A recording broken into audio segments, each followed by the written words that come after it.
Good day, good people, and how are you all doing? Hope you're still surviving the 12 weeks that is January. Nearly there, nearly over.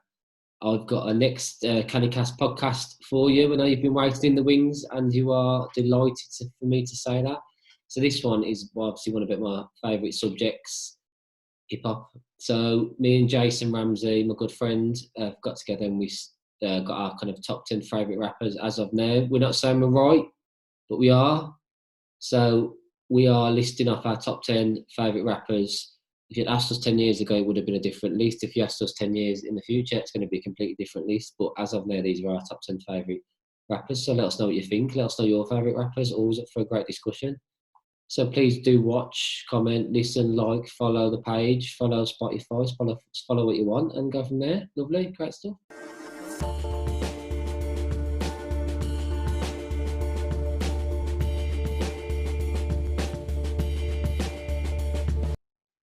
Hip hop, obviously, me and you are connoisseurs of the genre. There's no one that knows more than me and you. We've got one collective mind of just hip hop history, haven't we? Yeah, like it's like I can't even describe sort of what the music. And I'm a fan of all music. If I'm completely honest, like I can listen to any genre of music. I think if you're into music, it's important you listen to other genres of music as well. But hip hop will always be the first one for me. That's the thing. I think, Jace, with hip hop, there's not even hip hop. It's just like you say, you've got to have a bit more of a open mind. And I've realised this over the last couple of years because it's been influenced by so many different genres of music. 100%. And I think listening to hip hop and then not even listening to the producers and the DJs probably more than some of the artists, you realise how much hip hop, especially old school hip hop, has been influenced by electro, by dance, by other aspects. And there's so many samples they take and elsewhere and put them into hip hop beats and do whatever. And if I'm honest, hip hop has made me go and listen to other genres. Yeah, definitely. Really has. So, and I think if you are a fan of hip hop, but you closed off to hip hop, you don't realise how you are just narrowing your mindset to the rest of music. And there's so much more out there. See, I get accused of, and rightly so, that I like to think I'm quite aware of all genres of music, but I think with hip hop generally, I can be quite narrow-minded and think, nah, I'm not going to listen to that new rapper, or I'm not going to listen to that new producer, because I know he's just going to have like a club tune. And to me, it's like, it's 2020, or 2021, but you know, that's the kind of hip hop music for now. And I'm like, nah, that's not me, and that's not what I'll do. I think you just made a proper valid point. I do, like, because I obviously work with youngsters, 16 to 18, and some of the hip hop artists they go on, I'm like, boys, I can't even listen to this.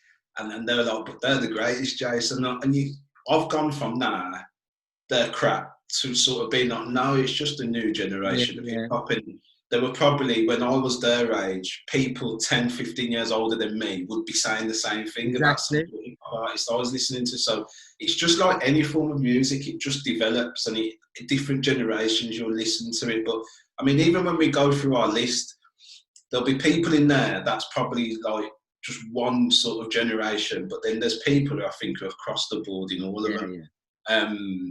And I think that's where it becomes so hard in terms of like, right, our top 10, but I could probably name 30 rappers that I could name off like that to go through. It was mad. I literally I was having a look and I was thinking this, that, and the other person. I was like, how can I not have him in?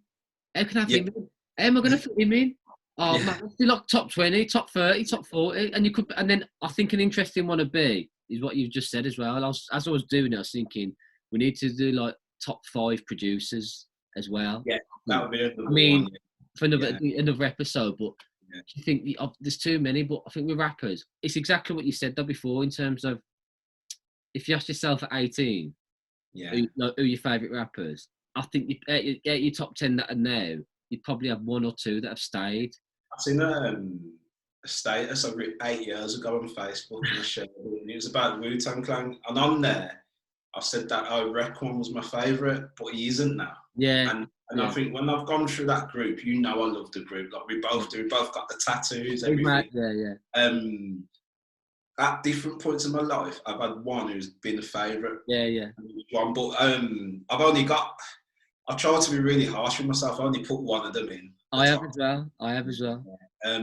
Who's not in your top 10? Who you think were close? Mate, it's just following from your point. Yeah. If you'd asked me probably 10, 15 years ago, Eminem would have been in my top 10. Yeah, he's one. But literally, I've just looked in his name. He's one I put as well.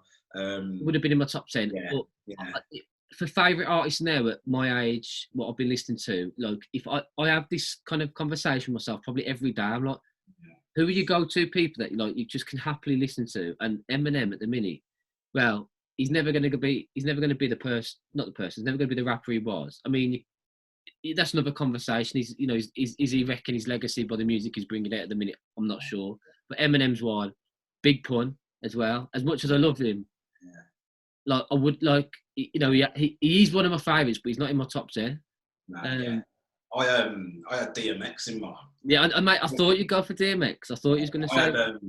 When I was at school, I loved him, mate. Yeah. I absolutely loved him, and even not before football games, I'd listen to him and stuff.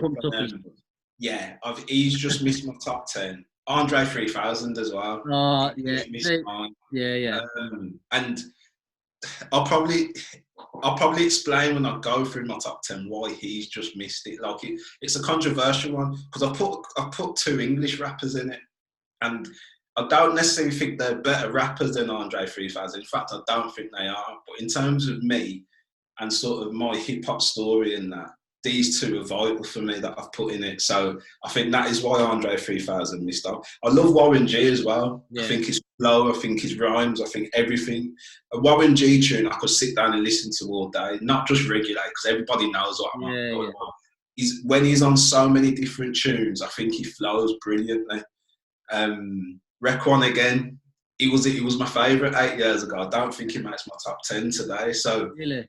Yeah, it's controversial. I think there'll be a few in my top 10 that will raise eyebrows. Yeah. I'm intrigued to see but I mean, one for me that I literally just missed off, and he's not the best rapper in the world, he's not, but in terms of his appeal and like I just love him. I was listening to him yesterday. Evidence, Dilated People. Yeah. I love him with as a group with Dilated Peoples, but on his own as well. I just think his work is unreal, man. And he's because he's never rhyming the hardest. He's never rhyming the best. He's in his own lane, and he's still not independent. Do you know what I mean? Who else is that? Oh, mate, there's like Mac Miller. Like he's one of my favourites, but I haven't put him on. And again, look, I had this conversation with one of my friends a few years ago when he was obviously alive, and he knows he's not the best rapper, but he's a good he was a good rapper. But then it was his whole appeal. Like for me, he's like one of the best dressed rappers in the last 10, 15. You know what I mean? It's the whole appeal, isn't it? Rather than just to think. And that's what it's about, Jace, because I think we could do another one where we say, okay, who are the hardest rappers? And there'd be like, there'd be people that we wouldn't listen to necessarily, but they're the hardest. Like you can tell that they're lyrically. We went to see Slick Rick, and I love him. I love Slick Rick. I was thinking this. But again, his appeal, all the gold, the way he raps, he just tells stories, doesn't he? He's like a child's rhymer. I think his talent was unbelievable, Slick Rick. I think he was brilliant. And Mos Def as well, that's another one I think I was close to putting in. There's a couple of these rappers as well that, like, especially the one English rapper, you don't have to swear. You don't have to just rap about mindless violence or dealing drugs or doing anything to be able to rap. And I think that's where sometimes rap can get lost at times. And then one of the rappers in here, especially the English one, he's like that. I think he doesn't swear. I've probably heard him say one or two swear words in the song and stuff. But his lyrics, at the time I was listening to him, was so far ahead of himself. And I could still listen. I've probably listened to some of his songs on a certain album every week, even now. Yeah, even now. And there's a few rappers in there that I probably listen to them weekly without fail. Should we get started? Right, get started, man. I'm so intrigued by you. You're going to say. So, to the honours. We're going to start at 10. So I went with Kalashnikov, English rapper. Yeah. I think his flow, his lyric, his style it was sort of a wrong generation of English rap for him. I think if he was like that now, I think he'd be so much bigger. I think the kids will love him now. It's always been like kind of like you hear the conversations about him, don't you? And he's obviously underrated massively. And again, he's the Sagas of Kalashnikov. That album I can listen to weekly. I could listen to it over and over again, and the tunes never get old. I mean, that was released when I was at school, I think. So that's 2002 or 3 probably. I remember that album coming out. I'm not sure if that's the right year, but it shows how old the album is. I'm 34 now, and I can still listen to that album. And to me, he wasn't the first English rapper I'd listened to, because the first English rapper I really listened to is on my other list at some point. But he was the one I listened to. I thought, nah, he's hard. Like, his lyrics are hard. Like, do you reckon now we've in Jamaican heritage as well, like we are? So he was saying words. I hear my mum say it, my dad say it, my nan saying. He was getting them in lyrics and stuff. And nah, like, I think he's probably one of the most underrated English rappers there's been. I was going to say, so if we were having like an English rapper conversation, mate, my question is, I don't think, as much as he should, I think if you ask someone, he probably wouldn't get mentioned, would he? In terms of no. And it's criminal, really, because he would be my top 2, I think. And I think it's massive. I think it is criminal that a lot of people don't know him. But again, he was sort of in the hip hop game, because don't get me wrong, the grime started going on, and that's going really strong now. You have the old school garage, but he was English hip hop. It didn't really get looked at when I was 14, 15, 16. Yeah. And he was about, and he's unbelievable. I still think he is now. When I listen to his lyrics, like, and his songs and stuff. And I asked my brother about him the other day, and he was like, yeah, he's hard. Like, clashing the kids don't know. I should like give him CDs to my little cousins with him on it and stuff like that. Educate him on the real stuff, yeah. Listen to him. And as I said, like, because he was a yardie, because he's a Jamaican as well, he's using words that, hang on, my dad says that, my mum says that, hang on, I know what them words mean. Do you get what I mean? Yeah. So, yeah, he's 10th in my list, I think. If he was English rappers, he'd be top 2 easily. I think he might be first. We can do that, mate. We can do an English one, can't we? Because I think, especially, as me and you we love hip hop, we love grime as well. Obviously, then you got, like, you know, UK rap. We can definitely do another one, because that'll be another great conversation, I think. What about your 10th one? What are you doing? Where'd you put? Black Thought. So, which was like, I mean, I think in hip hop, mate, he's criminally underrated. He's rated, but he's unreal. Like, have you seen his Funk Flex freestyle? I watched it the other day. Like, I had my popcorn. It's ridiculous, absolutely ridiculous. Yeah. He can speak.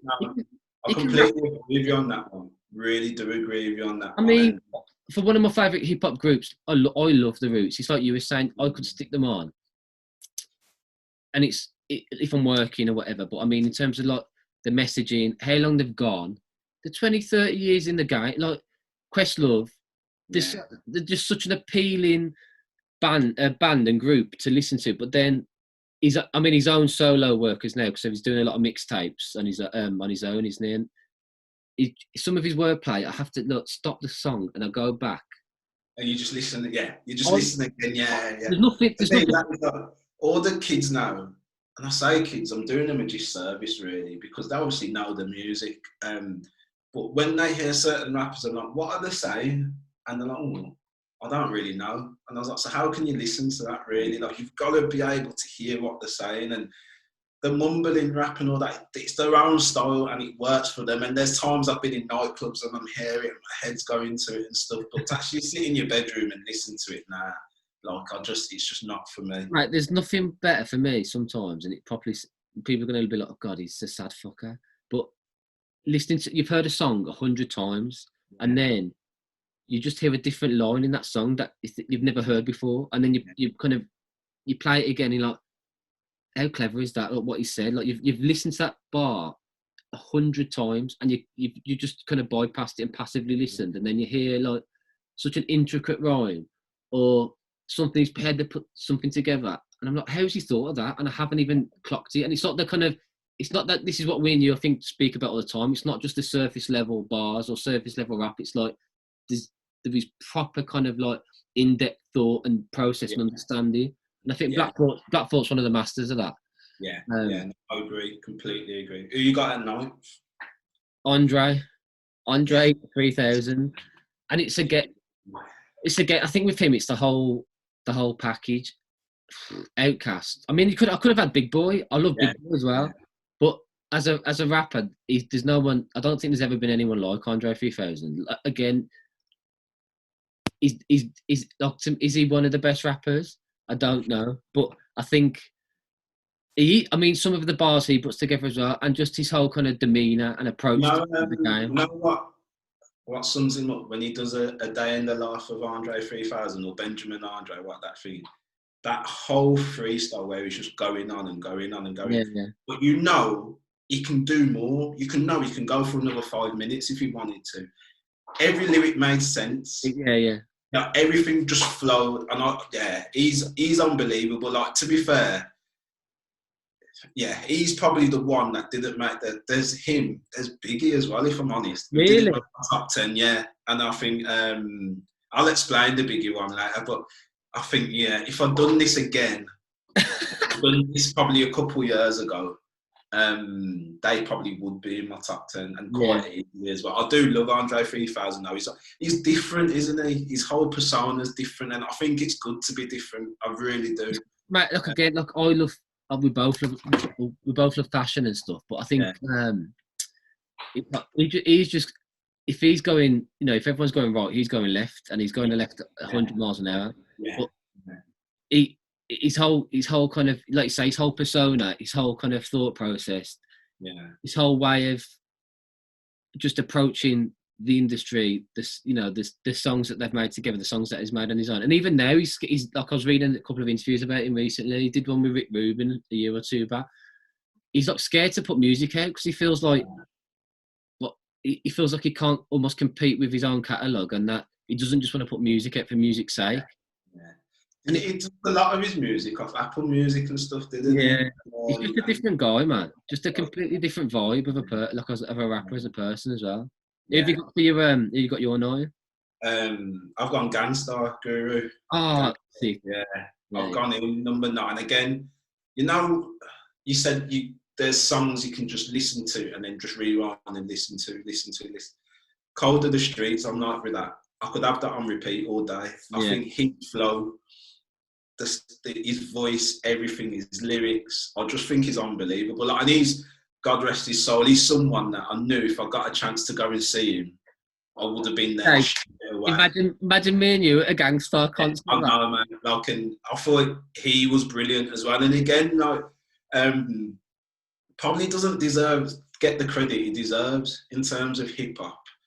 I just think he's unbelievable. And again, he's someone I could just listen to rhyme all day. I could just listen to flow all day. I think his flow is brilliant. It's like his raspy voice as well, isn't it? Yeah, and it makes him, he sounds different again. Like, you could put a load of rappers together and you probably, you wouldn't really tell who's who at times, but him, he just sticks out like a sore thumb. Yeah, man. And again, I think Cold of the Streets, but I think the way he rhymes again, the way it flows, you can tell, you can just hear the talent in it, in how he's done it. Like Andre 3000, you could think he could probably go on for another 5 minutes.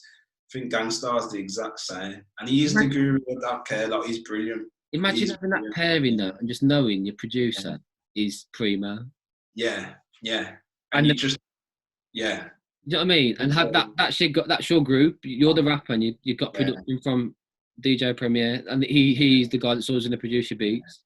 I mean, DJ Premier, though, probably post about him like 4 times a week.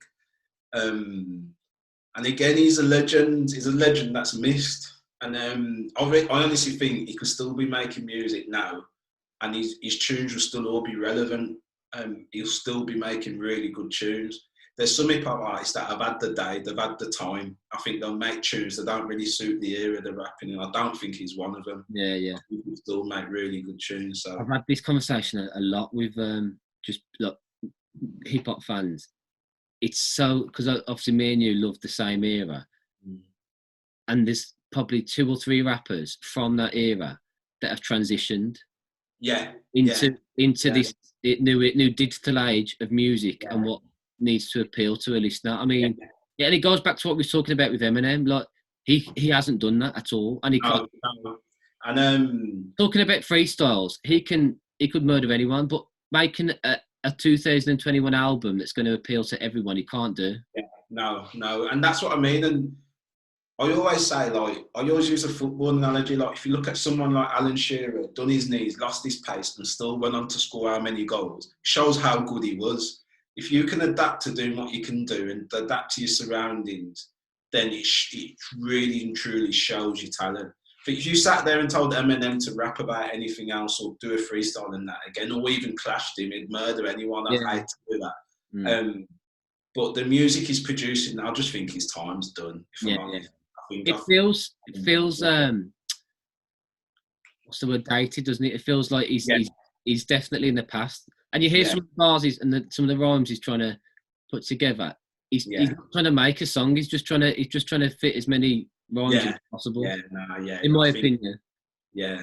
But talking of Eminem, Jace, another one that I left off my list was Royce. I didn't really listen to him that much, you know. He could murder. Very, very, very underrated. He could murder anyone, man. I didn't really listen to him, which is a shame, really. But I didn't really listen to him that much. What about your eighth? Kendrick. I'm not a massive fan of Kendrick. And he's like Marmite. He's like Marmite. He really is. You know what though? Like, I appreciate his talent. Don't get me wrong. I'm not here saying his shit, but he's just not for me, and I can't put my finger on it. I've tried to listen to him, and I can see why people would love him if that made sense. But yeah, he's just, I don't know what it is with him. You know Marcus. Yeah, he's exactly the same. Because I have this conversation with Mark. No, is it Mark? Is it Kendrick or J. Cole? He don't like J. Cole either. But I think he likes Kendrick. But at the same, he's not as much of a. I'm not blown away by him. Yeah, I'm not blown away by him. I think it's just like you say. It's the kind of like the relevance to you in your own life, isn't it? It was the year. It was a couple of months before me and Kel went travelling. I saw him, and it was that he was promoting Good Kid, Mad City, and it was like this was before he'd even blown up. I saw him at the O2 or HMV, whichever it was, down Digbeth. You know, the small couple hundred people. I saw him there, and it was like I've literally seen him go, and I've seen him 3 times, 4 times now, and I've seen him from a couple hundred people to watching him at the Birmingham International one. Yeah. How many people's that? I don't know. But then that's like 10,000, 10, 15, is it? Really which is nothing to him these days. But I get, like I was saying about the kind of depth of your rhymes. He's not rapping to be a chart topper. He's rapping for message, like for symbolism. He's got something to say. That's why he does. He's not like Drake. He's not dropping a song every 10 minutes. He's dropping. His last album was 4 years. I think 4 or 5. When was it? 4 or 5 years old now. Damn. But I love him for that. I mean, don't get me wrong. There's some songs I'm like, this is right. The levels to it. Even I can't comprehend it because he's saying this, but really he means that. Like the messaging is unbelievable. But some of his wordplay, he's like, I don't think there's anyone like him today in terms of how he approaches kind of rap. Because when he look at the hype that is around him, man, in terms of the album. Again, I appreciate sort of how good he is. If that it makes sense to me, I appreciate how good he is, but it's just not my cup of tea. Yeah. Like going away from rap, I'm the same with Ed Sheeran. Like, what a segue! I know, but like, because everybody loves Ed Sheeran, like, and it's brilliant. Someone was saying, you need to see him live. I was like, I don't think I do. Like, my mind's made up. I said, I'm not saying he's shit at what he does because he clearly isn't. Like, he just isn't for me, and I'm like that with Kendrick for some reason. And if you told me why, I couldn't explain it. He's just not really sat with me. I know what you mean. So hit me with your 8. I've gone with Ty, an English rapper. I thought you was going to say him. I knew you was going to say him. I'm with him. You know I love him. And I first seen him on MTV Base, and there was a tune, like I was half asleep. They used to have like an English hip hop hour where, like, I think the show was half an hour actually, and it'd be on about 11 o'clock at night. And he'd done a tune called The Nonsense, and this was probably around 2000. It was probably around then. So this is 21 years ago. This is, and he was like he was trying to. It was the most me and you could film this video on Zoom. And are we doing it right now, aren't we? it's like he was trying to disarm a bomb or something. And I was like, hang on, this guy can actually rhyme. And then I went and brought his album. Well, my mum and dad brought me the album, and the album was called Awkward. And that album today still gets played, mate. Like, my brother will jokingly just send me voice notes singing certain songs of that album. And he died of COVID last year. So we talking about it. Yeah. I was gutted because I think this time last year it was coming to Brum. Yeah, because that's what. There was another time he was at the Hare and Hounds, and I went to book tickets to see him, and then realised I was going on holiday the day before, so I couldn't. And I was gutted, and I was like, next time he comes to Brum, I'll definitely go and see him. And I remember when he died, Footsie, the grime MC, like what he said about him, basically, like, to me, it was a microcosm of him. He basically was like, I didn't know who he was. I went to an open mic thing, didn't know who he was, but the way he controlled the microphone was brilliant. And then I went back and listened to his music and thought, this guy can rhyme. Yeah. Never really swore. Never rapped about violence. Rapped about mindset. Rapped about conscious stuff. He was brilliant. He was really good. And that's another one again, I think, because he wasn't violent, he didn't swear, didn't do a lot, probably didn't get the recognition he deserved. But and he's done other albums as well, but that Awkward album it still gets played today. And the Nonsense, that tune, is still one of my favourite tunes ever. Got no chorus, it's just him. He's talking along for a bit, and then he just rhymes, and then he just talks at the end of it. I haven't heard it for years, you know that. Yeah, it's unbelievable. 20 years later, I still listen to that. Timeless. Yeah, and again, he probably Sway the Sappho as well as another English rapper who I really going through talking about him for a sec. Honestly, he could have been the best UK rapper that's come out of the country. Yeah. You know what, mate? It was funny because he's released Flow Fashion on Channel U. Oh my God! I used to look at it, see this video looks stupid, and just turn it over. And then my brother's like, nah, this tune's bad, Jay. So I listened to it, I thought, nah, he can rhyme. And for a long time, he was top of English rap. He was everywhere. And then he sort of died off, hasn't he? But again, he's another one. Doesn't swear, doesn't rap about things, because he even raps. I think one of his lyrics is like, I ain't going to swear, not even a whisper. Yeah. He's brilliant. But he's another one, if I'd done a top 10 English, he'd be my top 3 or 4. Yeah, everything. Tommy definitely. Like, God bless his soul. I think he's unbelievable. And even 20 years later, you could see it in my face how much I like him. I still listen to him now. Like, brilliant. You've took me back there with Sway. Honestly, I'm back in year 10. Yeah. That album, I can't remember what his first album's called, but I remember it being. He done like, this is my promo, this is my demo. But he done like there were like 2 CDs on each one. Like he done like Flow Fashion, Up Your Speed. Done one with Baby Blue. Yeah.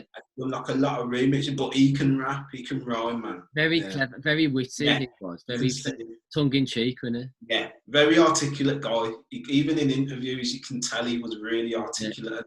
And Ty was another one like that as well. I listened to interviews with him. You can tell he had brain cells. You can tell he's not just a rapper, is he? He's almost like an activist. Yeah, and that is why Ty's in my top 10. Him. What about 7? 7. I've got J. Cole. Have you? Yeah. I've got Chuck D. Have you? Yeah, got Chuck D. Well, you got J. Cole at 7. Again, mate, like you've kind of seen the evolution of him. I think. Yeah. I've always liked him, but I've loved him more and more as kind of I've got older and he's got older. I think he first came out and he's always been a good rapper, but then he's completely changed everything he raps about. He came in it for the kind of, he came in it to be a rapper, got the fame, got the money, got the chains, all that.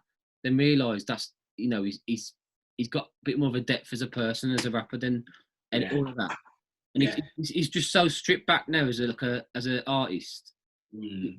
And you see it in like kind of, and his rhymes, I just think the evolution of him is just been great to see. And he's, again, another one, he's not clout chasing, he doesn't give a shit about how many Instagram followers he's got, how many top 10 charts he's had. He ain't in it for that. Yeah, he gets paid, but I think lyrically, very, very clever as well. Yeah. And just he's always been on off a lot. I feel like a majority of his songs and music has always been produced on really good beats as well.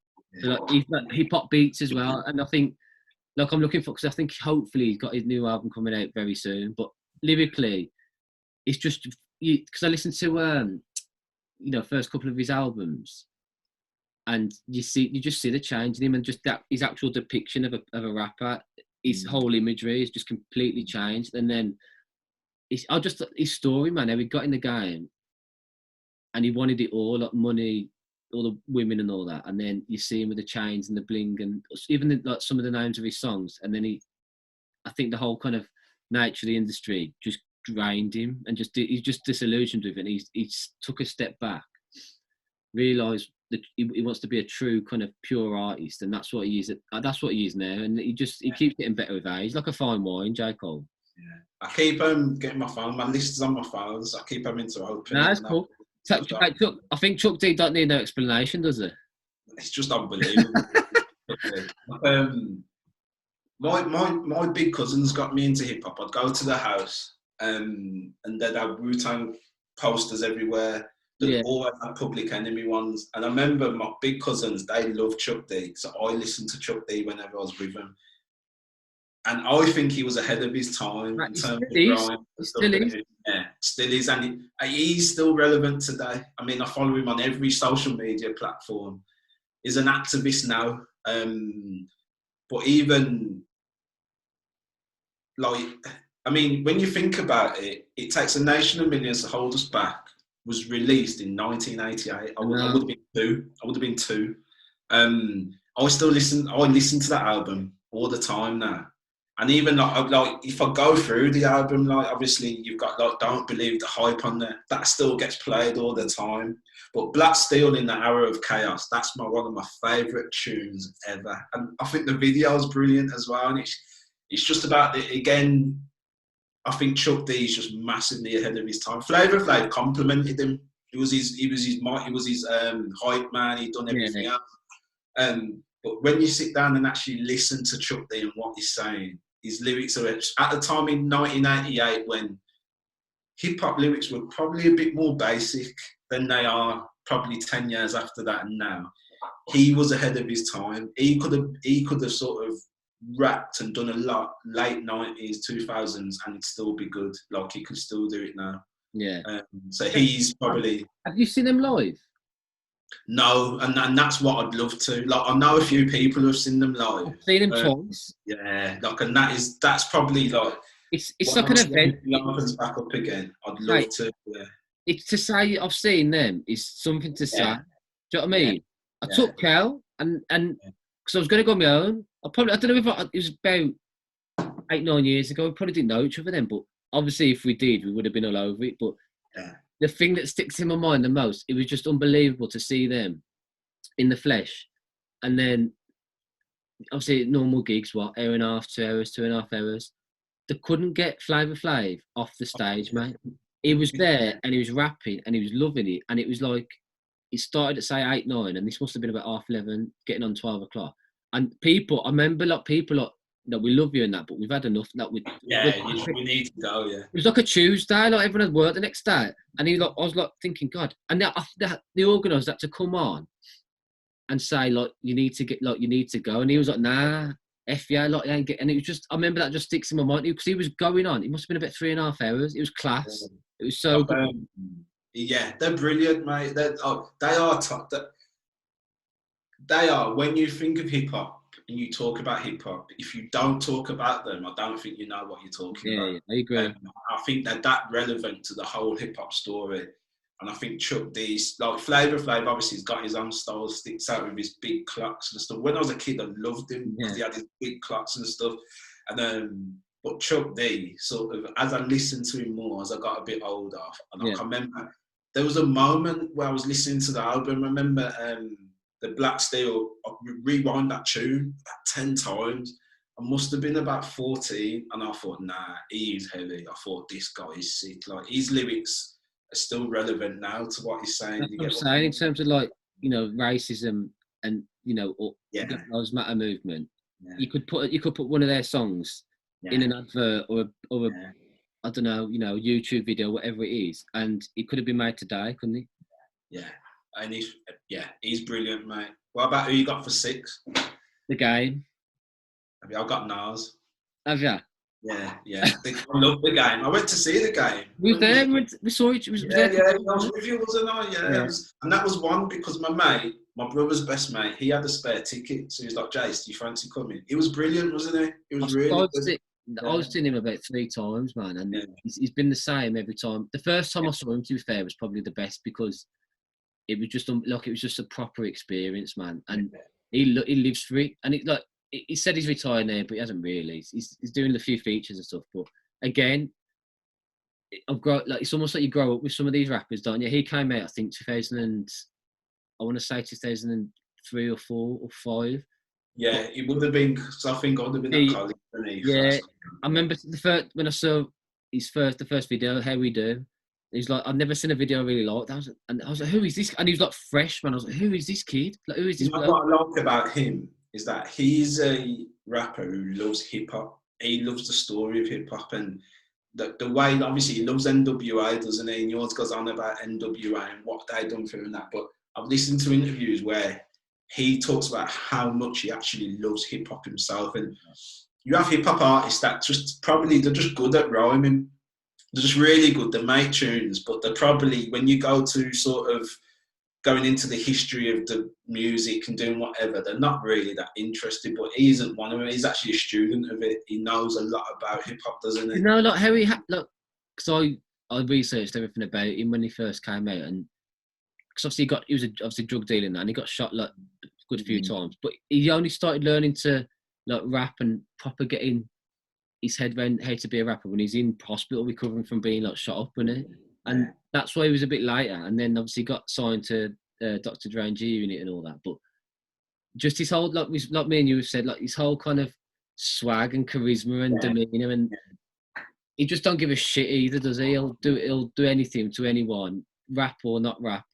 But I think lyrically as well, I think he's kind of slept on a little bit. I think he could go up against a lot of people. Even now, I'd say, like, he's 40, 41, but in his heyday, he just looked mean as well, with his skinhead days. You're thinking, shit, man. But I just something, he'll always be like, I'm very aware that for a lot of people, they'll be like, The Game, like, really? But he'll always be one of my favourites, regardless, I think. Like, if he was doing another gig next month, I'd go and see him, like, 100%. And I think just his albums. I listened to the documentary, I think last year for the first time, probably a good few years, and you forget how good it is, man. Yeah, and that album, like, I think it's very rare for albums where probably every song's a good song. And a lot of albums, you do have your favourites. You got 2 or 3 songs which you really like, and then the others you sort of just get on with it. And there's not many albums out there like that, but I think that album is. I think you can listen to that whole album. I think Dr. Dre's Chronic album, both of them, the Chronic 2001 and then the first Chronic he done, I think their albums that way as well, where there's every song you can listen to. And that's a rarity, I think, because you tend to pick your favourites and probably listen to them a bit more. And then there's always those songs that you skip over, isn't there? Yeah. So then why Nas at 6? If I'm honest, Nas probably should have been higher. I'm looking at it now. You're having a word of yourself now. Yeah, but I think, again, as you said, that, lyrically, I think he's brilliant, man. I think lyrically, there's not many people better than him. And he's another one as well. Albums I can sit down and listen to every song he does. And he's done different types of songs as well. Like, so he's been on R&B songs and sounded good. He's been on like proper hip hop songs and sounded good. I just think he's brilliant, man. I just think he's so talented. And again, if he released an album, was it last year? Yeah. And you can still sit down and listen to that as well. He's still relevant, and I think he's one of the best ever. I do. I think he's really up there in terms of. He's one of my favourites, but I think if you're going to do I think if there was a poll and there were best evers, I think Nas will be in that poll. I think. I'm not saying that much at the minute because obviously he's in my top 5. But yeah, mate. Yeah. What can you say about him, really? Yeah, he's unbelievable. And you know, in hindsight, I'm looking who's in my top 5 though, and in terms of favourite, I don't know who he can replace. But I think if you were going to do greatest rappers, I think he's definitely up there. I just think he's brilliant. Yeah, definitely, 100%. What about fifth? Method Man. I mean, KRS-One. Yeah. Yeah. I think KRS-One for me is another one. I was zooming in on, but then there's like KRS-One, Cool G Rap, Big Daddy Kane, all these legends, and I was like, I haven't got any of them. And then my cousin, again, going back to my cousins, they love Big Daddy Kane. I love Big Daddy Kane. I can listen to him now. I had my hair cut like Big Daddy Kane when I was younger. They had their haircuts like him, so I wanted my hair cut like him. KRS-One for me probably wouldn't be in it if we didn't go and see him the other year. But don't get me wrong, I liked him, I listened to him, but I'll come away from that concert absolutely loving him. And then probably from then, I've probably listened to him so much more than I would have, and I think that's why he's ended up in my top 5 really, because I realised how clever he was that night. Don't get me wrong, I knew what good he was, but you know what, that concert, it wasn't even a concert, was it really? In terms of what he'd done, he come out, done a few tunes, then invited people on stage, and everyone was just fucking rapping on stage. And you're there thinking, this is sick. I've still got the tennis ball he signed them throughout. I've still got it. And I just think for the role of hip hop, in terms of when he's released, obviously later tunes, everybody knows the sound of The Police, that tune. But I think his actual lyrics, when you actually sit down and listen, he's so clever, so articulate. He's like the king. He's like a big symbol of boom bap as well, isn't he? Yeah, definitely. Yeah, and to be fair, he probably wouldn't be in it if we didn't go and see him. Really? But going to see him made me like him even more. It makes so much sense. So you see him in interviews and he's just talking sense. I know he can be quite kind of down your throat with it sometimes. Yeah. But you can sit and listen to him for hours. And it's not just gibberish of what he's saying as well. It's clearly structured. He's an intellectual. You know, he's an intellectual. He knows what he's talking about. He's done his background and how he got into it. It was a youth worker that got him rapping, wasn't it? And he was homeless. So he didn't have a home. He was living in a shower. And the youth worker's like, "What do you do?" He's like, "I rap." It's all right then. Listen to me. Hang on. I know A, B, and C will get you in, and that's how it happened. And to me, that sort of them sort of stories stick out. Like, do you get what I mean? And I think going to see him sort of made me realise how good he was actually, if I'm completely honest. And yeah, that's why he's fifth. Because his son is his DJ, isn't he? Yeah. Remember we tried to sneak backstage? Yeah. Who did we meet there, James? We met one of the group, didn't we? Like his entourage or something. I don't know if was it his son? I don't know. No, we met his son. Yeah, we met his son right at the end as we were walking out. That'd have been, would have topped it off if we'd have met KRS. Yeah. So I went to a hip hop festival a few years ago, and it was in Prague. And he came out with Dilated Peoples, and that was just unreal. And then we were on the side, I think. So I had somehow I blanked like backstage passes. Mate, it was ridiculous. You had Fred Rostar. Yeah. Walking round, like all the Onyx crew were just walking there. I met Evidence, met some of it, you know, Sky Zoo and Torre. Yeah. It was just insane. I was like a groupie, mate. But I met but just seeing him then as well with Evidence and Dilated Peoples, he's unreal, man. Like again, he's one that you try and tell a 20-year-old about KRS-One there, and they're not going to listen to. I remember I put a video up of him rapping, and they're like, "Jace, this is whack. Look how slow he sounds. Look at this. Look at that." Missing the whole point, yeah. And I'm like, we just not. That's probably one of the main times when I looked and thought, yeah, like this is just different generational stuff now. In terms of what hip hop is now to. What it obviously was back then, but again, he's timeless, mate. To me, I think in 15, 20 years, I'll still be listening to what KRS-One done. Yeah.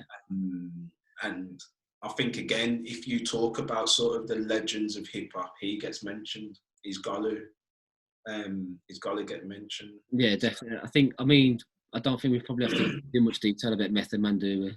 Brilliant. Again, I think he would have, as a kid, I probably loved him more than any other of that Wu-Tang group. His flow's unbelievable. And he's probably one again that a different time in my life would 100% been in my top 10. Probably would have been in my top 3. But his flow is on. I went to see them, me and my brother got a ticket. He went to Ayia Napa, so I took my mate I worked with. I took her. Doesn't like hip hop. She's the only person that would come. So we were there, and she only knew Gravel Pit. So they done that right at the end. To be fair to him, but Method Man's crowd surfing and everything, jumping into the crowd surfing. And in terms of like concerts, in terms of obviously hearing the lyrics and the performance and that, it probably wasn't the best one, but their energy was brilliant, and that made it probably one of the best concerts I've been to, that Wu-Tang concert. I've seen them a couple of times. The last time I saw them was only about 2 years ago, and Method Man weren't there. Wasn't he? I was gutted. Yeah. But I bet you do it different now then, innit, without him? Say again. I bet you do it different without him, Method Man. Yeah, I remember a lot of you, God. He was just kind of like commanding it. But the first time I saw them, I was off my head in the Glastonbury field. But and I met, cause I didn't care if I was on my own with strangers that I've just befriended. You know what? You've got to see him. And one of my fondest memories and images is he just walked out, mate, in a white dressing gown. That's all you need to say about it. And he's there. He just walked out there with the mic in his hand. I think he probably had slippers on as well. And how many thousands of people? And he's like, what's happening? Like, effortless. And I was, that's it. Do you know what I mean? I was like... No, mate, I honestly think if we were cop-outs, I would have put them all in as a group. Rather than not. To pick one or two from there to do whatever is probably the hardest thing I have to do on this list. Because you know how I feel about that whole group. Like, I listen to some form of Wu-Tang. Every week, probably daily, if I'm honest. And I think they're the best group whose artists have gone on to have the best solo careers as well, if that makes sense. So, yeah. I mean, I just think in terms of the artists in the group and in the solo careers, some of them artists have as well. I don't think there's many hip-hop groups you can compare to the success that group's had. I can't really think of anyone. There'll never be another Wu-Tang. Nah. There can't be, in my opinion. Like that era, the level of lyricism, no chance. Yeah, nah, definitely. And again, even on the Sky documentaries, when they've done the documentaries on them as well. Have you watched that yet? Yeah, they're very good. Yeah, and they're just brilliant. Like, I just think they're so talented. And one of them's actually in my top 4 is next. But and then hit me, go on, top 4. I've gone for Jizza, Jizza. And again, to me, he's done the best solo album out of the whole group, the Liquid Swords album. That album still gets played. I was listening to it the other day. Yeah, absolutely unreal. And you know, like, I still listen to it and stuff. And I think his flow, I think, again, like, everything about the Jizza I just love. I think even, like, seeing him in interviews, the way he speaks, like, I mean, I watched him in an interview, Beth's like, he raps like that, doesn't he? So what, he's not going to change his voice too much, is he? But in a funny way, she was half right, because you hear a lot of rappers rap and then you hear them speak and they sound completely different. You can tell he's just there naturally flowing. I think his lyrics are very underrated as a lyricist as well. I think he's underrated. Yeah. I think because I think what we just said about, like, Method Man takes the shine because he's like the big. Yeah. He's loud and he's this and that. Yeah. And you got Raekwon, just, you know what I mean, he just like the hood geezer in there, and he just looks menacing. You got Ghostface, it's Ghostface, and I think Jizza slightly goes under the radar a little bit. I completely agree with you, but I think in terms of lyrics, as a lyricist, I think he's probably one of the best in that group. But the Liquid Swords album does it for me. It's just never aged. from the minute it come out, and I remember the first time listening it to now. I listened to that yesterday when I trained. When I trained, I listened to it, put it on and listen to it. I run boot camp, it's on in the background. And because, you know me, I love my karate films as well. And that, he uses snippets of Shogun Assassin. That's one of the best karate films you ever see. Yeah. And he uses snippets of it. And in the Fourth Chamber song, the beginning of it is a snippet from that as well. And to me, the Jizza is just unbelievable. Yeah. I think, he'd be fourth. But again, I think that whole group, if I was going to be a cop-out and not pick one, I'd have put the whole group in my top four. Yeah. Because, again, like, they're heroes of mine. I love every one of them. I think they're brilliant. I watched the documentary. What was it called now? I don't know what channel it was on. Recently, well, in the last few months, because I've been dying to watch it for ages. It's so interesting. Like, you don't know that Method Man worked at the Statue of Liberty, didn't he? No, you didn't. Him and who else worked there? Maybe You God. It could have been. There's a few things. Even the RZA, like he went to jail and was looking at a big bird. Method Man was dealing a bit of weed on the side and doing whatever, as working at the Statue of Liberty as well. But I think it's brilliant how they talked about how they all come together. And because RZA's the genius behind it all, isn't he? Yeah. Well, they're called Jizza the genius, don't they? But RZA is the brains. Him and his brother, because his brother helped manage them, didn't he? They got the merchandise going. They got everything. I had the Wu-Tang PlayStation game when I was a kid. Did you? I mean, yeah, I had the PlayStation game. So them guys, obviously, that whole brand's a multi-million pound brand. Like, it will never die. That, like, I could tell you 5 or 6 people who have Wu-Tang tattoos, and that's not including ourselves.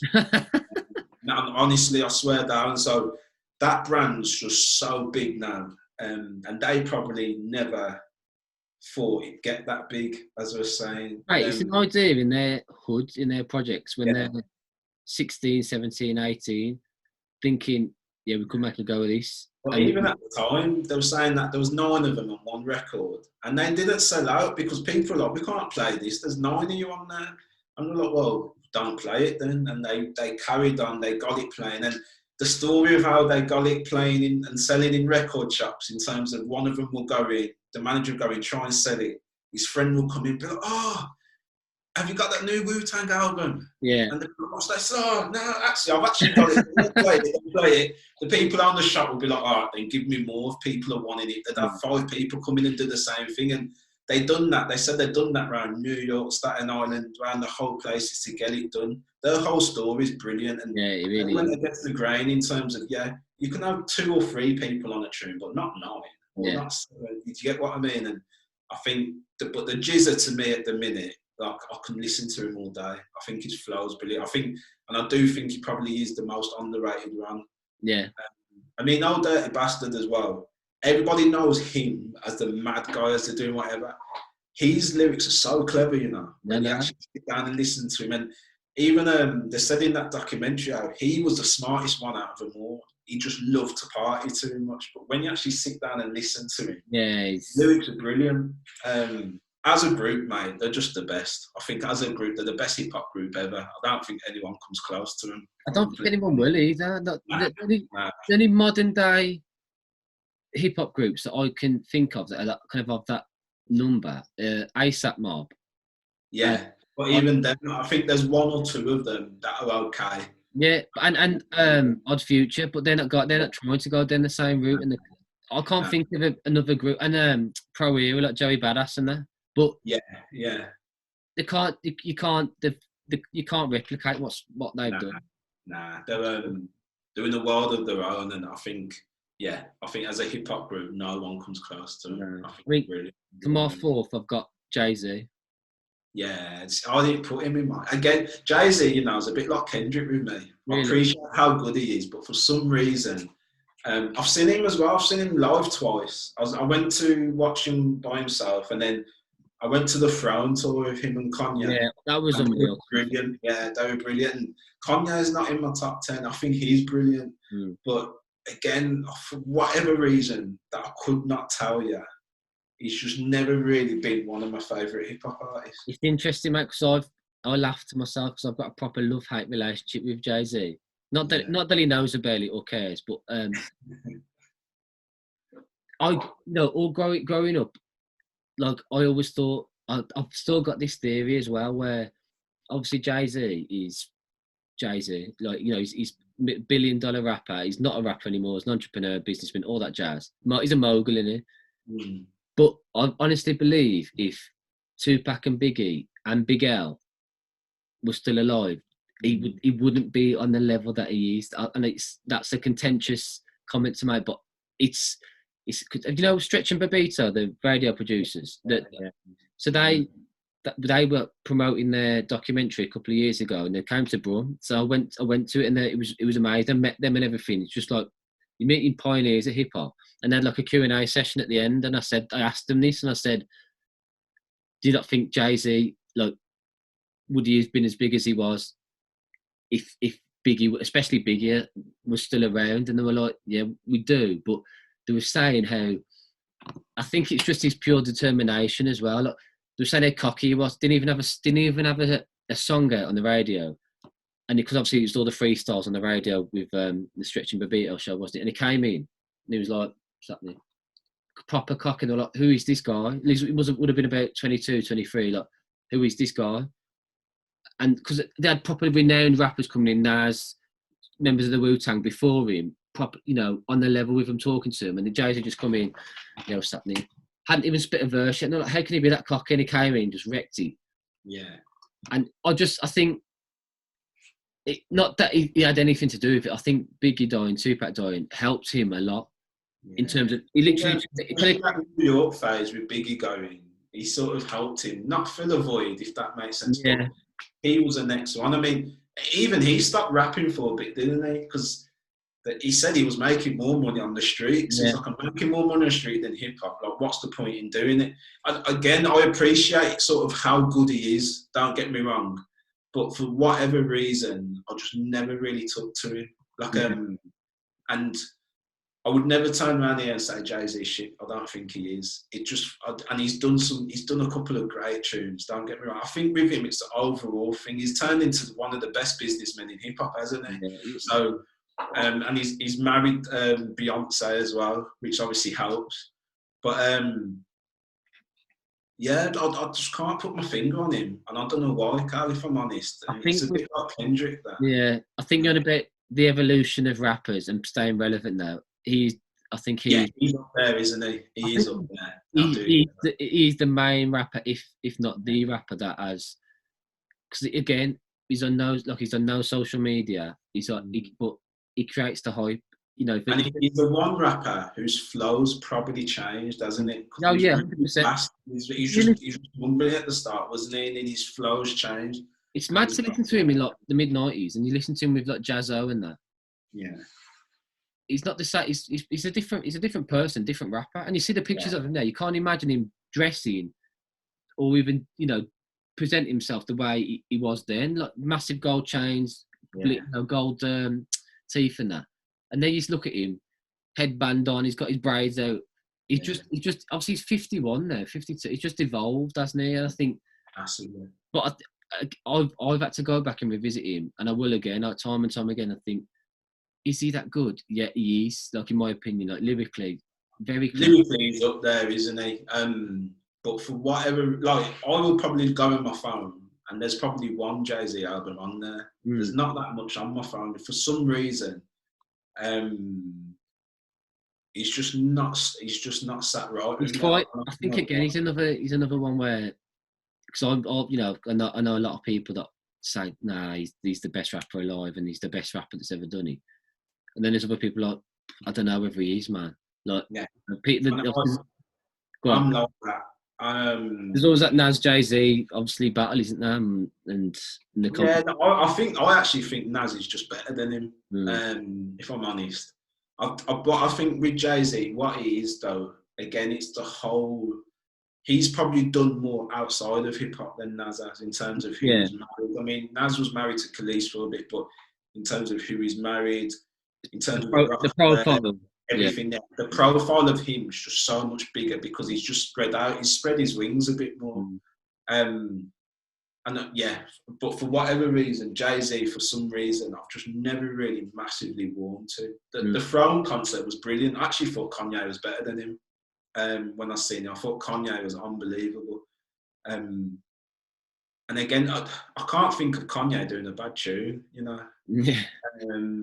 But he's another one. I've probably got the odd single of Kanye on my phone. I wouldn't have an album sit there listening to him. And Jay-Z falls into that category for me. Yeah.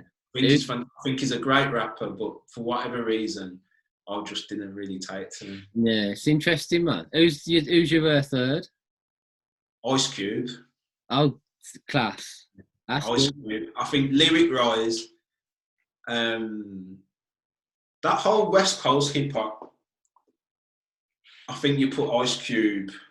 In fact, I won't put him at the top, but in terms of his lyrics, in terms of the albums he's produced, I still think he could go and do more now, and I think he'd still be relevant. I just think he's brilliant. One of the most famous hip hop groups ever, he ripped most of the songs, and then he went and had a really good solo career onto that as well. Like, he is a bit of a triple threat, isn't he? Because he raps, he does a bit of film, he does a bit of acting as well. He doesn't dance, but look, the guy's talented. He writes films. He does acting. I just find it quite ironic there, Jace, that he's playing policeman in a lot of these films. Yeah. And again, like, he's another one. Like, I was doing a bit of reading on him the other day, and he done, his Lethal Injection album. Yeah, that's probably one of the best. That's probably one of my favourite albums. And there's a song on there called Cave Bitch.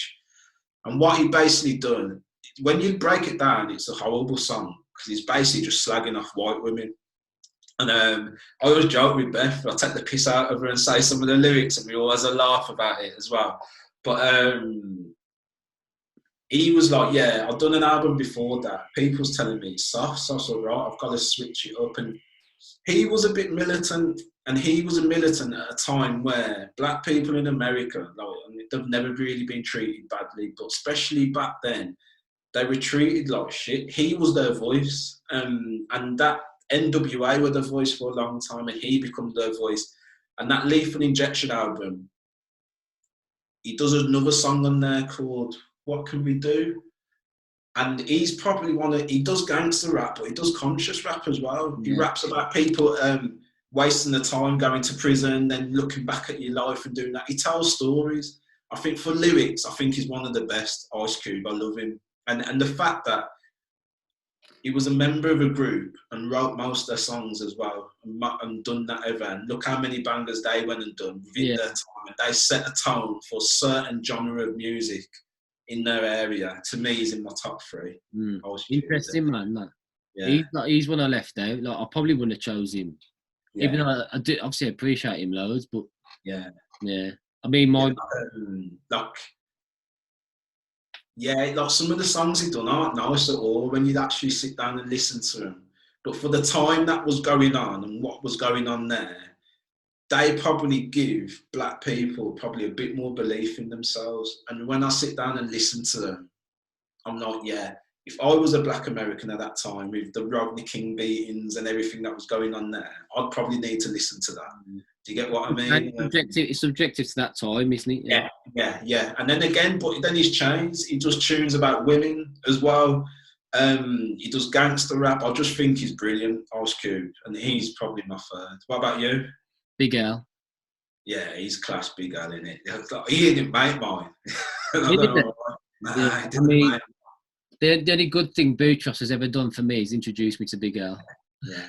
Not With the Bullshit is one of my favourite tunes. And that's so relevant to today about police beating people up and doing whatever. He's probably one I do regret not. I'll never ever. I must have been about 15 or 16. I will never forget the first few times I heard him, and I was like, I was like, I thought I knew everything about rap then, and that was like half my life ago. And I was like, I've never heard him, and it blew me away, man. And I was just like, who is this guy? He's unreal, Big Al. Unbelievable. Look, you're talking about play on words, lyrical wordplay, Yeah, yeah. funny, witty, sharp. He did all that horrorcore rap. He does horrorcore rap as well. Hilarious. You know, his freestyles, his freestyle with Jay-Z, just unbelievable. I think if it, cause he obviously got murdered when he was like 24, I think, wasn't he? I have to say, he's a real one. That's a real loss to rap, isn't he? Really. He said he was one of his friends, wasn't it? He's like a mistaken identity for his brother because his brother was like a drug dealer. His brother was in prison. But he knew the guy who shot him. Yeah. But it was like a retaliation, so they couldn't get to his brother because he was in prison. So they went to Big Al Rockefeller. He just went signed to Rockefeller, when but I think if back in the day, stick him up against Jay-Z. Well, he had that freestyle with Jay-Z. Ridiculous. He's one that you talk about Biggie and Tupac being taken too young, and you are right, but they still put in so much work probably before they did go. I think Big L's one that there was so much more to come from. Unbelievable, mate. It's such a shame, honestly. I think 24 as well. Like, it's nothing, isn't it? 34, I'm 31, and we still feel very young. You're 24, you're a kid, really. And to kind of be rapping how he was rapping, and to kind of get the reputation he was getting, and I think even a year or two down the line, he would have been one of the best rappers of the 90s, if not of that 90s era, and they would have been spoken about completely differently. I think he's left out of a lot of conversations, man. A lot of people are not that aware of him. I know him. Yeah. They've heard of him, but they don't know his music, if that makes sense. And I was probably a bit late to possibly listening to him properly, if I'm completely honest. But the minute I did, I didn't really stop. And again, lyrically, mate, I do think he's up there. And that's probably one now that when I do look at the top 10, again, him, similar to like an Andre 3000 and that I think, I probably should have put him in.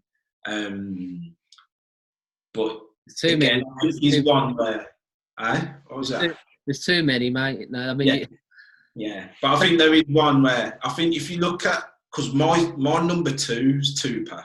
So if you compare Tupac, because they both died young, but Tupac his work rate was unbelievable. He released so much before he did die.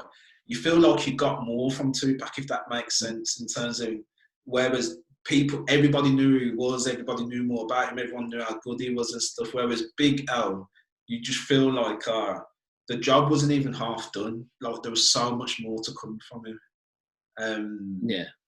Tupac, my number 2. Did you say number 3? Number 2. My number 3, Ice Cube. Oh, sorry, Ice Cube. Yeah, Tupac. Yeah. So Tupac's my number 2. Again,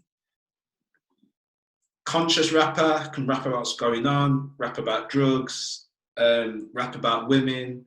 I think his talent is undeniable. I think his flow is undeniable. I think the one thing I think that would have happened with him with age is that he would have mellowed. I think he would have settled down a bit. He wouldn't have been imagine him at doing whatever. Yeah, that's what I mean. He would have mellowed a bit. He would have settled down. But he was one that could still be rapping today, and I think it'd fit into anything fine. I think one of the most annoying things I find with Tupac and Biggie's, I think the comparison question is such a lazy question, I think. Yeah, and you know what though? When I was younger, I would have asked you that.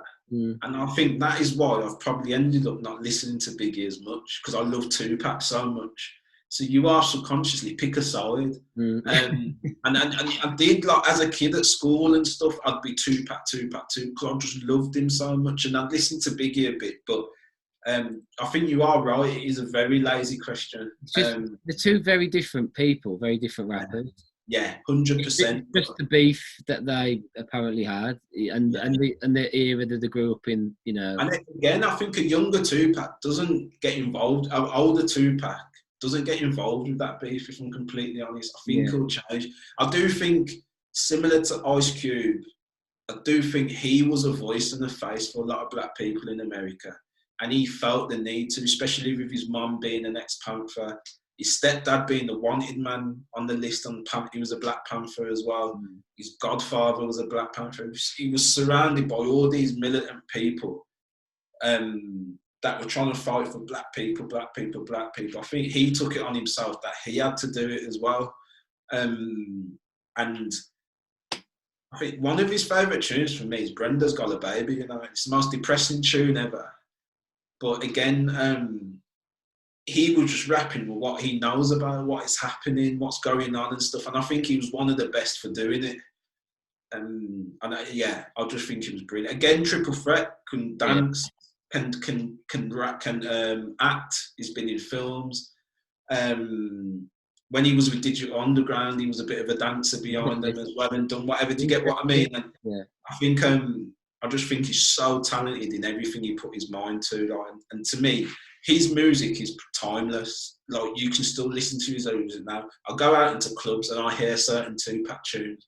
When we went out into when we were last in America, and we go into Vegas and stuff, Tupac tunes are still getting played.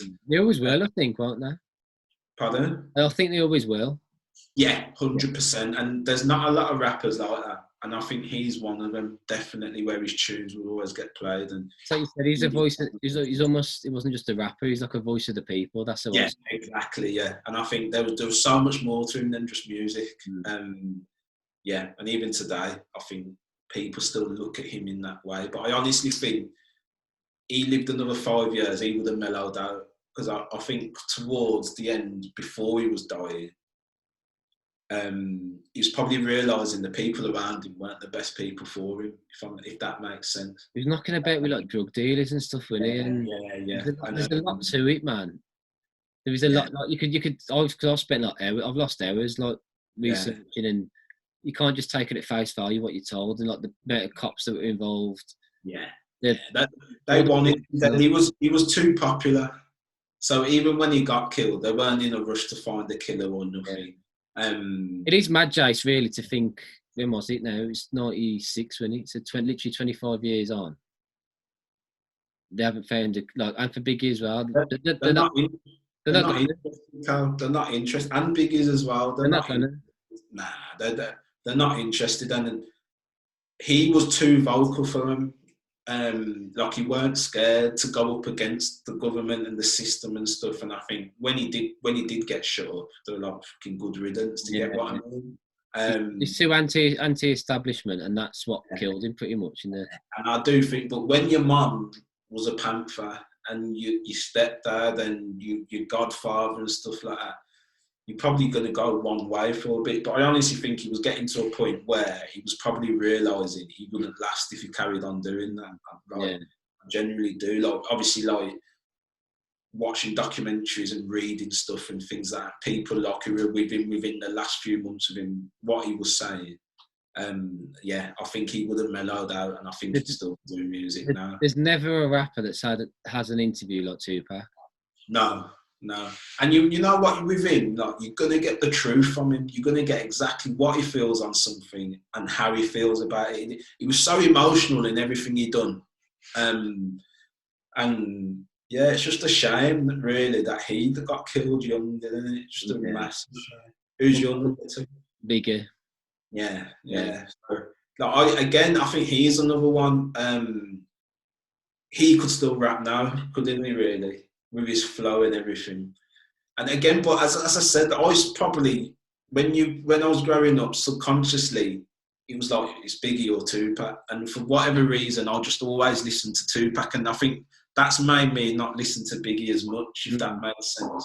Interesting. Yeah, I mean, the way I first heard Biggie was like the same way I felt about Big Al, in terms of, he's thinking, because I remember I was real young, and I kept hearing like kept hearing about Biggie, and I was like, how can he be that good? And obviously when you're young, you can't really comprehend all of it anyway, but then you listen to him, and he's one that you go back of a song, Kick in the Door, whatever it is, you know, One Last Chance, any song, and you hear some of the bars, and you're like, I've been listening to these songs for years, and I've never picked up on that or picked up on this, and the storytelling, you don't need to go into it really, because it's been told time and again, but his whole charisma, the fact that he was 24 when he got murdered, and you see pictures of him.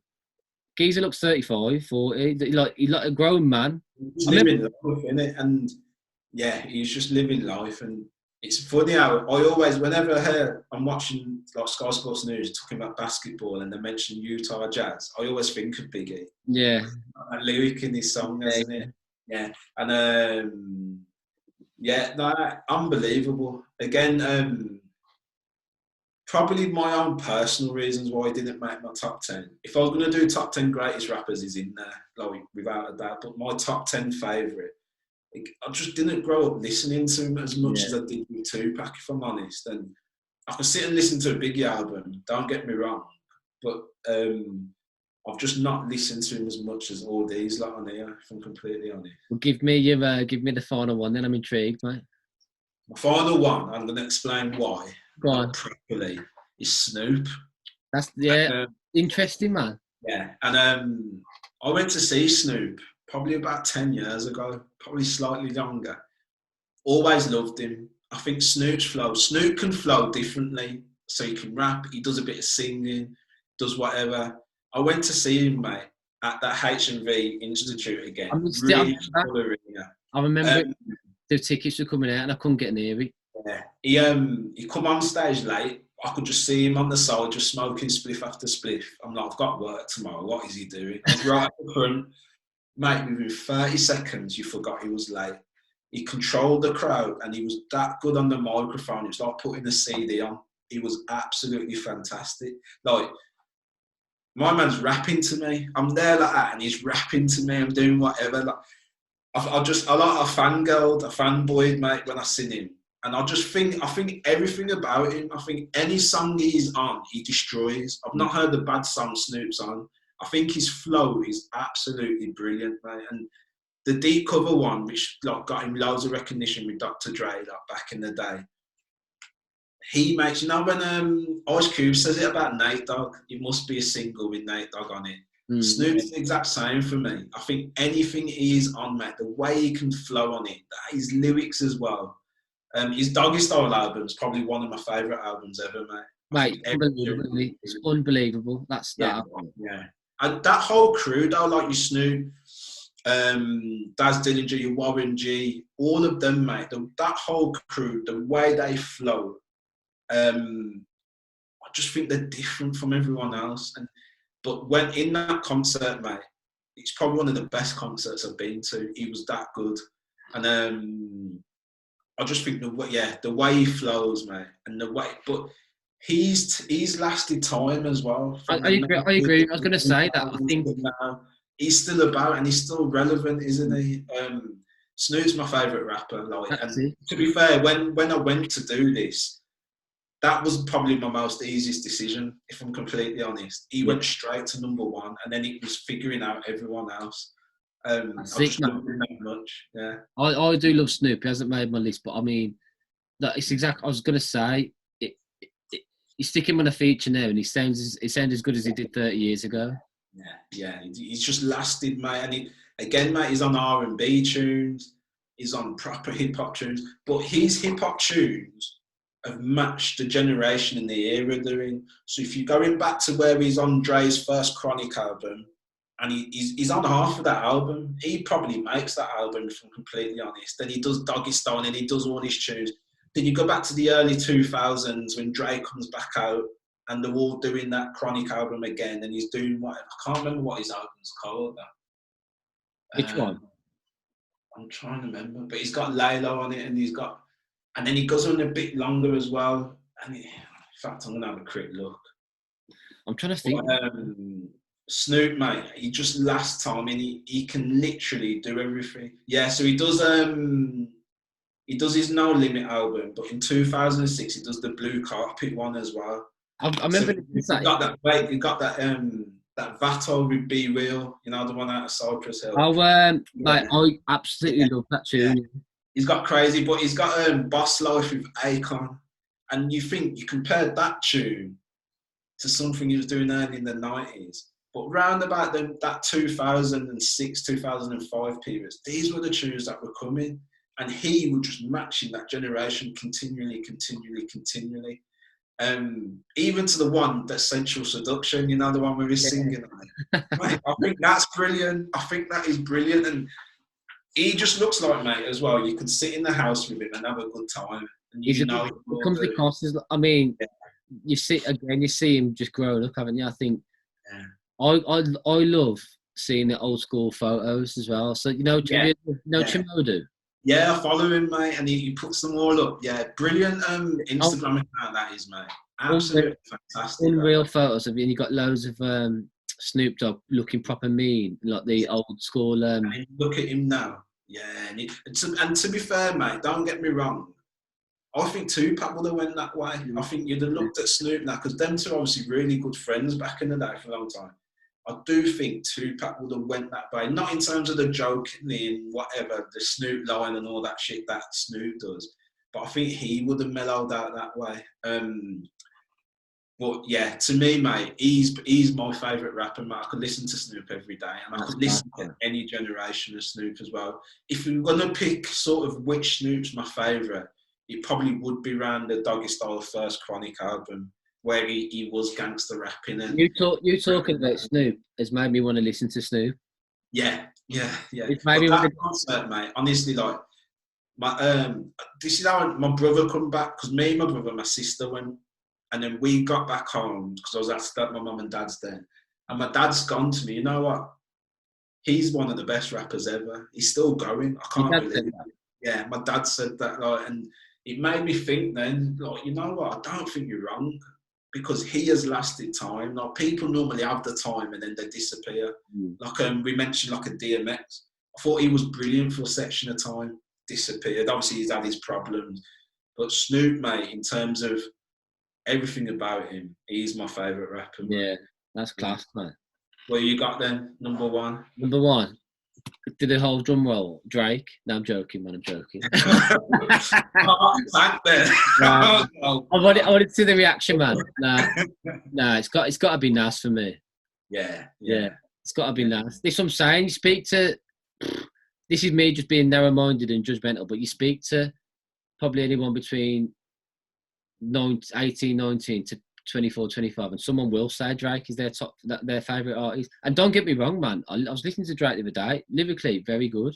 Yeah. And he's done some great tunes, hasn't he, Drake, if I'm honest. You can't deny his talent and what he's done. As a modern-day artist, he's smashing it, man. But you can't compare him, I don't think. No, but yeah, in my opinion, Nas I've loved Nas for years. He's always going to be my favourite. Yeah. I think if I met him, I'd absolutely shit myself. Like that's like a goal. I've got to meet him. But he's just so cool. Like, that's what, when I said Snoop was rapping to me, like he was literally like not even 5 yards in front of my face, mate. Yeah. And like when you see girls screaming at concerts and stuff, mate, I know why they do it now, because my head went, and he done it a few times to me, and that's that always sticks out with Snoop with me. And I think that's why and as you said, like, you'd love to meet him, you'd want to meet him and stuff. Yeah. And like, I didn't meet Snoop, I was lucky enough to get that close to him. Yeah, I think because I've seen Nas about 3 or 4 times, and just like, because I think I probably told you when I was in New York and I did the hip hop tour, and like went to, and I say this all the time. I don't tell everyone because I'm like, yeah, I did it. Like, went to Biggie's house, Jay-Z's, Marcy Projects, like, and was by Nas's, like, I think it was in Queens as well, and it's like, just to be around it, man, just that kind of essence of it.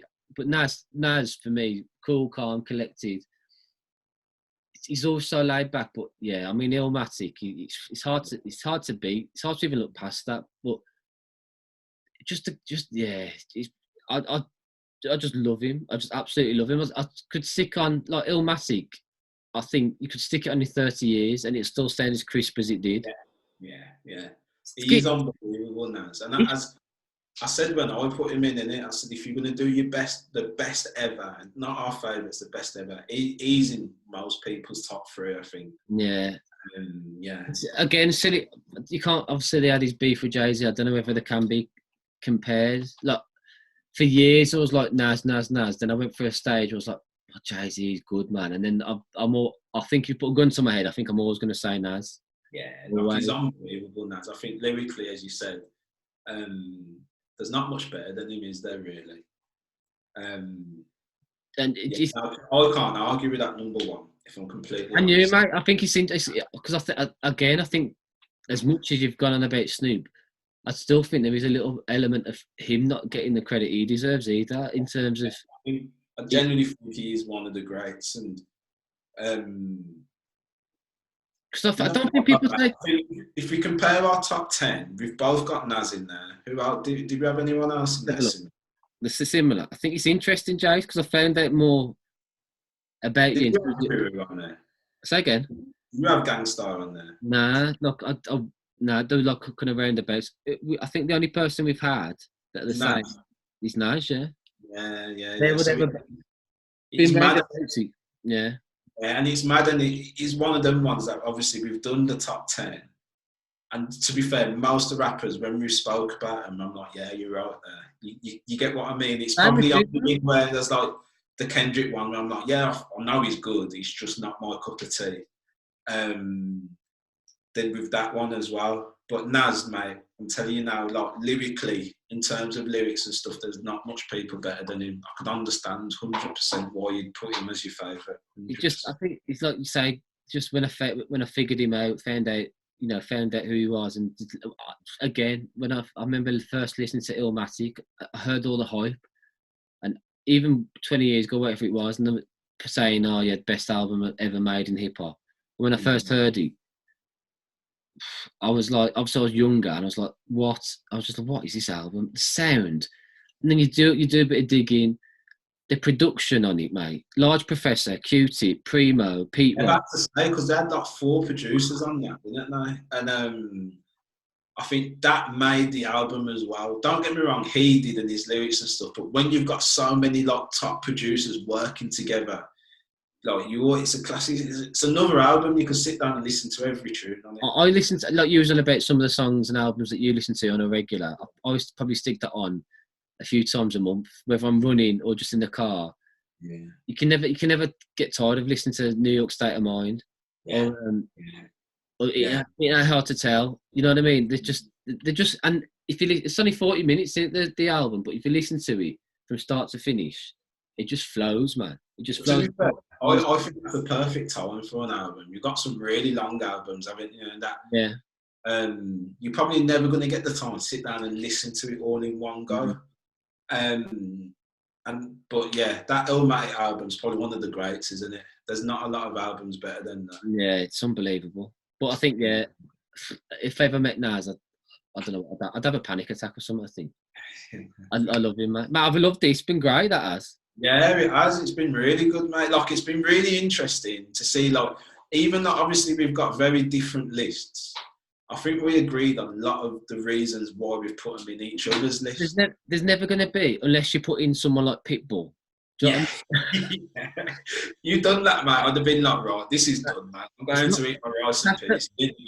That's the thing. I think when you speak to people sometimes, and this is me just being like probably like a hip hop cocky, arrogant person, but like I don't care. Like if you speak to someone like, "Oh, you like rap?" Yeah. Like who'd you listen to? Like, and they say some chart topper, like I don't even want to know the names, Jace. Do you know what I mean? That they're in like that bloody one of the YouTube reality stuff, that KSI or someone like that, in the same like rap.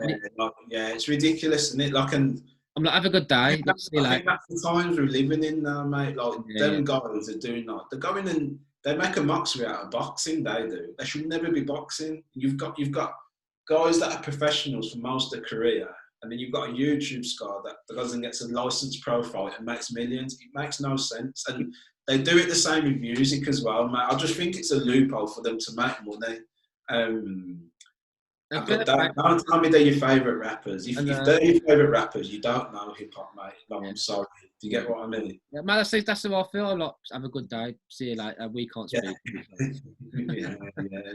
No, mate, I've really enjoyed this. It's really, again, mate, like, even like looking at the list, if people didn't, LL Cool J, I love him. I know. Brilliant, mate. And I've written him down and I didn't put him in. Biggie, like Mos Def, Talib Kweli, Common, like, you know what I mean? There's all Talib Kweli as well. That's another one. Yeah, Common as well. They're other ones, like, and it is its terms of. Yeah, there's so many you could put in. You could write another list of 10 rappers. You know what we'll have to do to end it? We'll have to do another one of these in like 10 years when we're both in our 40s. Yeah. And it'll just be, some of them, I'd say one person, probably Snoop, I'm guessing for you. I don't know, there'll be a couple, and probably Nas for me, I'll stay the same. Yeah. But it'll be interesting because like, you just, as you get older, I think the sounds that you want to listen to do change a little bit in your taste and everything. And as I said, like, I think a 16-year-old me would 100% have DMX in this because I loved him at that age. Do you get what I mean? And a Warren G in it, and I think Warren G is very underrated. I really do. But I think as you get older, your taste just changes in hip hop. I think you probably listen to the music a bit more. You listen to the lyrics a bit more. Hip hop now, I think a lot of it's about beats. The beats are brilliant. The beats are brilliant. Don't get me wrong. Like, you could be in the club and nod your head to it and stuff.